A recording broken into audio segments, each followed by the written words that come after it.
Hi friends, मैं परिंद्र खारी। Friends, आज की हमारी गेम जिनकी वीडियो रिकमेंडेशन है उनकी आईडी है हेल फ्रोजन।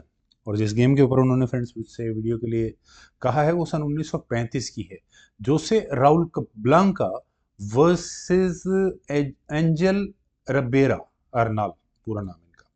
चलिए शुरू करता हूँ। बड़ी गजब की गेम E4 के साथ यहाँ ब्लांका ने शुरू किया था। E6 का यानी कारोकान डिफेंस का रिप्लाई यहाँ एंजल ने दिया।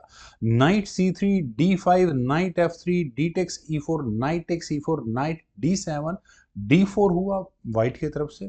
Then knight at G goes to F6 asking for knight exchange, नहीं की। नाइट वापस आया G3 स्क्वायर पर। देन हुआ G6, बिशप आया D3 स्क्वायर पर। परफेक्ट ओपनिंग बिशप E7 और इसके बाद दोनों साइड्स का कैसा लगा। इससे अच्छी ओपनिंग दोनों साइड्स के लिए क्या होगी। क्वीन आई E2 स्क्वायर पर। देन खेला गया C5 asking for pawn exchange. ये देखते हैं। रुक आया D1 स्क्वायर पर, बिल्कुल सही है। आप करो क्या करोगे, मैं रुक को क्वीन के सामने तो कम से कम ले ही आया हूँ। क्वीन आई C7 स्क्वायर पर, बिल्कुल सही होना भी यही चाहिए। बिशप G5 नाइट को एलिमिनेट करके बिशप या नाइट किसको बैठाने की तैयारी है, देखते हैं। B6 पहले यहाँ ब्लैक ने किया, देन हुआ D5। फ्रेंड्स, ये मूव बहुत इंटरेस्टिंग, देखिएगा। आपको टैक्टिक्स लगानी है तो वो पीस हो जो अनडिफेंडेड हो। बिशप आपको अनडिफेंडेड नजर आ गया होगा तो ई टेक्स D5 में नहीं, प्रॉब्लम नहीं है। आपने पॉन सेक्रीफाइस किया। क्वीन टेक्स E7, यहाँ मिला आपको एक बिशप। लेकिन ब्लैक अगर सामने रुकी लगा दे फिर क्या करोगे आप। अब तो क्वीन के जाने के लिए कोई स्क्वायर नहीं बचता। दो तरीके हैं। आप चाहो तो नाइट को लो पहले, और फिर आप अपनी क्वीन देकर बिशप नाइट रुक ब्लैक का ले लो। या फिर आप यहाँ बिशप सेक्रीफाइस कर सकते हो, बिशप टेक्स H7 चेक कर सकते हो और किंग को इस F7 पॉन की जो अटैक है उससे दूर कर सकते हो। किंग टेक्स H7 होगा, देन क्वीन टेक्स F7 हो जाएगा।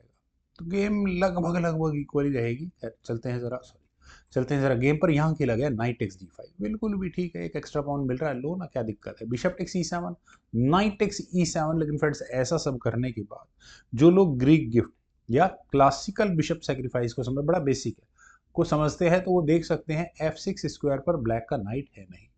व्हाइट का बिशप बिल्कुल सही स्क्वायर पर रखा है, नाइट बिल्कुल सही स्क्वायर पर है और क्वीन बिल्कुल सही स्क्वायर पर है सारे काम करने के लिए। स्टेज सेट है, आपको अटैक लगाना है बस। Bishop takes H7 check, king takes H7, then knight G5 check, और अब किंग गया वापस G8 स्क्वायर पर, इस भरोसे में कि व्हाइट अगर फिलहाल एग्जैक्टली अभी अपनी क्वीन H5 स्क्वायर पर ले जाए तो ब्लैक का नाइट है F6 स्क्वायर पर आने के लिए सारी प्रॉब्लम सॉल्व हो जाएंगी। बिल्कुल सही बात है। तो कब्लांका क्या इस नाइट को छोड़ेंगे? बिल्कुल नहीं छोड़ेंगे। उन्होंने रुक टेक्स D7 ही किया, पहले यही नाइट लिया। क्वीन टेक्स D7 होने के बाद क्वीन गई H5 स्क्वायर पर। अगले मूव में ये आपको चेकमेट की थ्रेट नजर आ रही होगी। बचने का तरीका क्या है, रुक से बाहर, रुक को हटाओ पहले तो, सबसे पहले रुक गया यहाँ D8 स्क्वायर पर। और अब अगर आप डायरेक्टली चेक दोगे और किंग को भगाओगे F8 स्क्वायर पर तो नाइट बीच में आ जाएगा, प्रॉब्लम सॉल्व हो जाएगी, मजा नहीं आएगा उसमें। तो यहाँ का ब्लैंका ने क्वीन टेक्स F7 मतलब ब्लैक के किंग को पूरी तरह से एक्सपोज करने की कोशिश की। किंग गया H8 स्क्वायर पर, देन खेला गया H4। ये मैं कहूँगा वेटिंग मूव है। देखिए, प्रॉब्लम ये है कि व्हाइट अगर और अटैक लगाने की कोशिश करता है तो ब्लैक का नाइट है डिफेंस करने के लिए, फिर आपको क्वीन एक्सचेंज करनी पड़ जाएगी।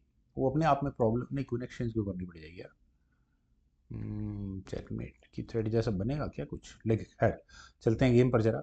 ब्लैक ने यहाँ अपनी क्वीन को लिया E8 स्क्वायर पर। गेम अगर फंस जाए तो ज़्यादा अच्छा है मटेरियल एक्सचेंज कर लो। अब वाइट क्यों मटेरियल एक्सचेंज करेंगे, बिल्कुल नहीं करेंगे। उन्होंने अपने दूसरे नाइट को डेवलप किया और यहाँ चेकमेट की थ्रेट दी। तो आप कह सकते हैं ब्लैक क्वीन एक्सचेंज कर ले, लेकिन उसमें अपनी तरह की प्रॉब्लम है। जो एक्सचेंज एक्सचेंज सेक्रीफाइस दिया ना वो सूद समेत वापस आएगा। क्वीन टेक्स F7 होने के बाद knight takes F7 check, king को हटाना पड़ेगा। Knight takes D8। अब नाइट कैसे निकालोगे आप। नाइट के निकलने के रास्ते थोड़े कम है। रुक ले आओ सबसे पहले तो इसकी डिफेंस में, या फिर अगर ज़्यादा ही दिक्कत आ जाए तो ज़्यादा बढ़िया ना, रुक को इधर E1 स्क्वायर पर लाओ, ये भी ज़्यादा सही है। चलिए गेम पर चलते हैं वापस। यहाँ से यहाँ ब्लैक ने क्वीन एक्सचेंज तो करी नहीं, उन्होंने अपनी क्वीन को लिया F8 स्क्वायर पर। क्वीन के F8 स्क्वायर पर जाने के बाद फ्रेंड्स, देखिए मुझे नहीं लगता कि एंजल यहाँ इमेजिन भी कर पाए जो आगे कुछ आगे उनके साथ होने वाला है। यहाँ ब्लैंका ने नाइट F6 को खेला। ऑब्वियस है G टेक्स F6 का मतलब सीधा चेकमेट है। ये चेकमेट स्ट्रेट फॉरवर्ड है। लेकिन अगर ब्लैक यहाँ क्वीन टेक्स f7 क्वीन ले ले तो क्या होगा, नाइट टेक्स f7 चेक, ये भी चेकमेट है, कमाल की चेकमेट है बल्कि ये तो फंस गए। अब ब्लैक ने कहा कि यार अब करूं तो करूं क्या, नाइट को g8 स्क्वायर पर ले जाऊं और ये जो प्रॉब्लम आगे सामने खड़ी हुई है इससे कुछ तो हटाऊं यहाँ से। लेकिन जोसे राउल काप्लांका का फाइनल मूव था, नेक्स्ट मूव जो भी था, वहाँ यहाँ उन्होंने सीधा किया क्वीन h5 चेक। और फ्रेंड्स अब चेक आई है तो चेक से बचने के लिए क्या लग सकता है, सिर्फ और सिर्फ नाइट बीच में। वही हुआ भी, वो नहीं हुआ नहीं, रेजिग्नेशन आ चुका था। अगर यहाँ से इस पॉइंट से गेम आगे बढ़ती है तो नाइट h6 स्क्वायर पर ही जा सकता है। लेकिन इसके बाद अगर वाइट अपनी क्वीन को g6 स्क्वायर पर रखेगा तो अब चेकमेट की थ्रेट को कैसे बचाया जा सकता है, मेरे ख्याल से नहीं, उससे भी नहीं होना। क्वीन तो खैर क्वीन देकर भी चेकमेट की थ्रेट कम से कम नहीं बचती। खैर काफ़ी अच्छी गेम, उम्मीद आप सभी लोगों को भी जरूर पसंद आई होगी। तो आप लोग वीडियो को लाइक शेयर, यूट्यूब चैनल को प्लीज सब्सक्राइब जरूर करें। कमेंट सजेशन का मुझे बेहद इंतजार रहेगा। Thank you for watching and bye for now.